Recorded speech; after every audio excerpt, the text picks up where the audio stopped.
आज हम उस सीमा पर पहुंच गए हैं जहां इस प्रश्न का ईमानदारी से उत्तर दें। क्या हम हर व्यक्ति को संपूर्ण आहार यानी कि खाद्य सुरक्षा दे सकते हैं?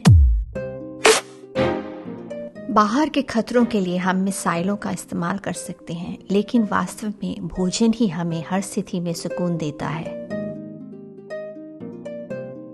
हर रसोई में भोजन होने का मतलब है कि ऐसे खाद्य की खोज करें जो आसानी से उगे, कम कीमत का हो क्योंकि वे हर जगह उगता है, ज्यादा प्राकृतिक संसाधन ना ले, हमें स्वस्थ रखें और ना केवल आज पर आगे की कई पीढ़ियों को संतुष्ट रखें।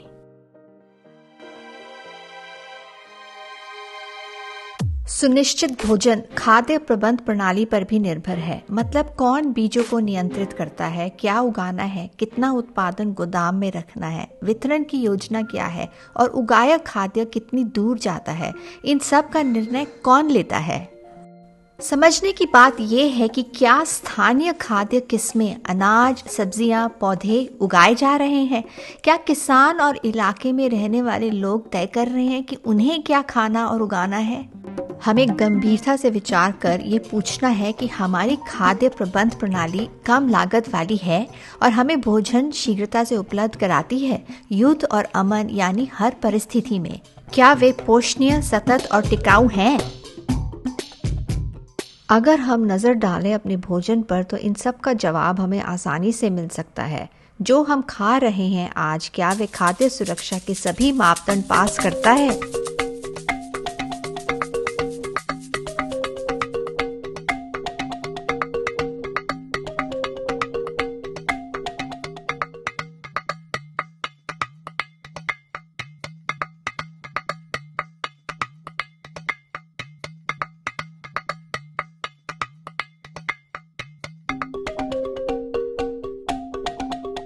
पिछले 100 सालों में जो अनाज हम जोर शोर से उगा और खा रहे हैं वे है गेहूं और चावल।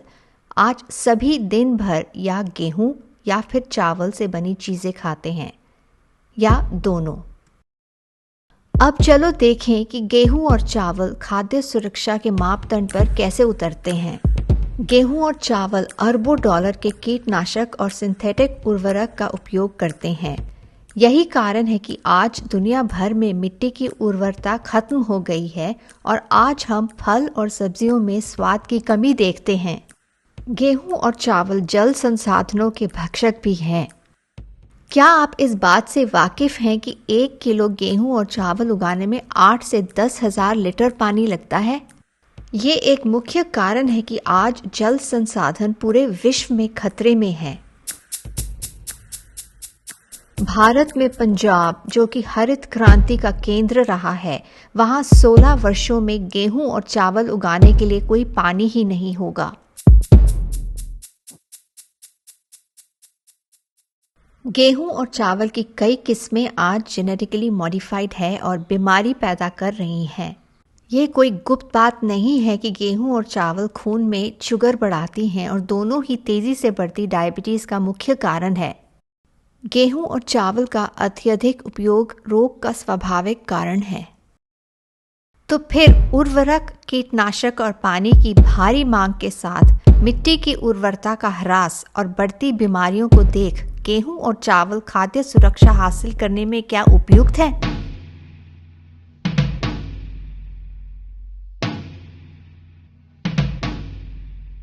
अब चले देखें प्रबंध प्रणाली जो खेती और उगाई जाने वाली फसलों को नियंत्रित करता है। आज एक केंद्रीय प्राधिकरण है जो चुनिंदा क्षेत्रों में गेहूं और चावल उगाने और इसे हर जगह भेजने का समर्थन करता है। केंद्रीकृत प्रणाली पिछले कई दशकों में गेहूं, चावल के साथ साथ मक्की और सोया की खेती पर भारी जोर दे रही है। मकई और सोया की खेती काफी हद तक बढ़ते मांस उद्योग के लिए पशु चारे की आवश्यकता के कारण हो रही है। असंतुलित फसल विकल्पों के साथ साथ खाद्य प्रबंध प्रणाली बीज और मिट्टी दोनों में डालने के लिए एक प्रसिद्ध एंडोक्राइन टॉक्सिन ग्लाइफोसेट का उपयोग कर रही है। गेहूं, चावल, सोया और कॉर्न की खेती में बढ़ता झुकाव ने पिछले 2 दशकों में 10 लाख वर्ग किलोमीटर से ज्यादा जमीन हड़प ली है। ये जमीन कहां से आई?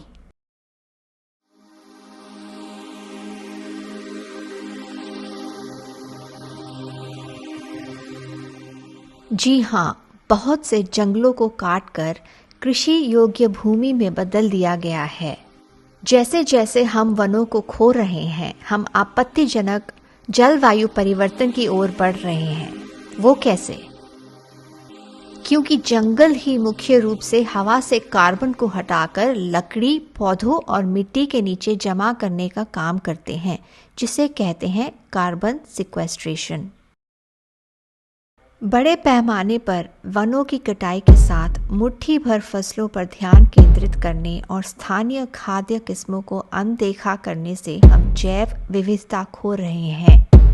स्वास्थ्यप्रद अनाज और पौधे दरकिनार हो रहे हैं और काफी विलुप्त हो गए हैं।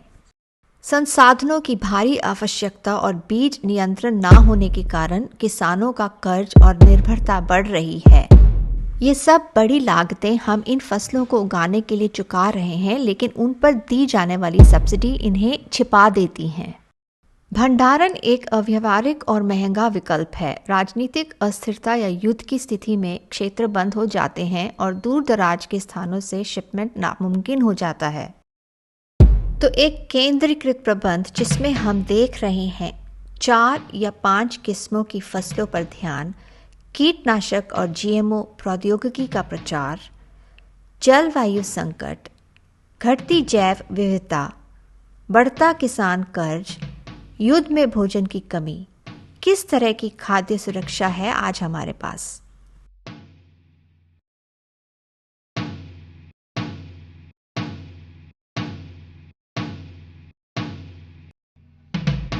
तो फिर हम कैसे खाद्य सुरक्षा प्राप्त कर सकते हैं? मिलेट्स, जो कि C4 घास हैं, खाद्य सुरक्षा का सटीक उत्तर है।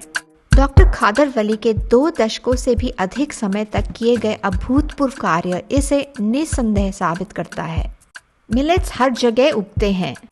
C4 घास की जेनेटिक मैपिंग उन्हें 10 से 50 डिग्री तापमान रेंज में आसानी से जीवित रखते हैं। वे 3 से 4 महीनों में कटाई के लिए तैयार हो जाते हैं। उन्हें किसी उर्वरता या कीटनाशक की आवश्यकता नहीं होती है, बल्कि 3-4 वर्षों में वे मिट्टी की उर्वरता को बहाल कर देते हैं। इन प्राचीन अनाजों की कई किस्मों को हमारा प्रमुख भोजन बनाकर हम खोई हुई जैव विविधता और एक जीवंत इकोसिस्टम का निर्माण कर सकेंगे, जो हमारी और पृथ्वी के स्वास्थ्य को पुनर्स्थापित कर सकेगा। मिलेट से जंगल काटने की जरूरत नहीं, बल्कि हम उन जंगलों को वापस ला सकते हैं जिन्हें हमने खो दिया है। जबकि 1 किलो चावल 5 को खिलाता है, 1 किलो मिलेट्स 10 जनों को तृप्त करता है।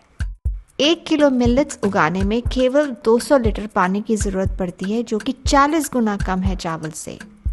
असंतुलन पैदा करने वाला कोई बांध की आवश्यकता नहीं मिलेट्स से। यदि पंजाब पूरी तरह से मिलेट्स उगाना शुरू कर दे तो अगले 600 वर्षों तक पूरे देश को खिला सकता है। मिलेट से हम आज की 3 गुना ज्यादा आबादी को खाद्य सुरक्षा दे सकते हैं। क्योंकि बंजर भूमि सहित हर क्षेत्र में मिलेट्स उगता है, हर जगह आत्मनिर्भर बन सकता है। कोई लंबी दूरी परिवहन या शिपमेंट की आवश्यकता नहीं।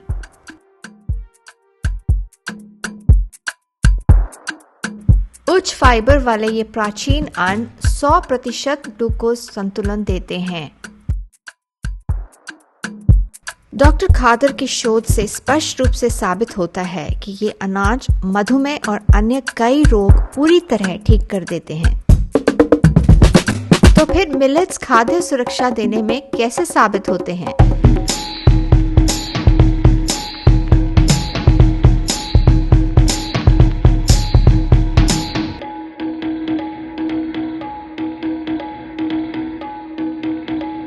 इसलिए डॉक्टर खादर इन्हें सिरिधान्य कहते हैं। तो फिर हम क्या कर सकते हैं? इसका उत्तर साफ है। सरकार क्या कर सकती है? ये है कुछ सुझाव डॉक्टर खादर की तरफ से।